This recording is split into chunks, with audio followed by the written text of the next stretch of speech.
Hello, welcome to another episode of How It's Made. Quick video. This is an old lawnmower. These are the compression strokes. Get Zone to turn this. Well, full start. So first, you turn it. The piston goes back. The fuel valve comes open. Fuel goes in, so fuel's in, then this is the compression stroke when it compresses the fuel. So once the piston is there, it's compressed it. After that,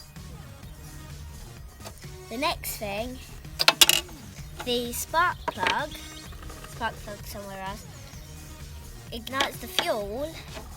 Explosion pushes the piston in. So I'll turn the pause up.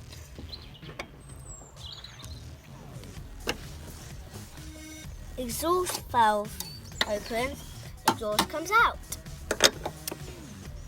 Bye. Bye.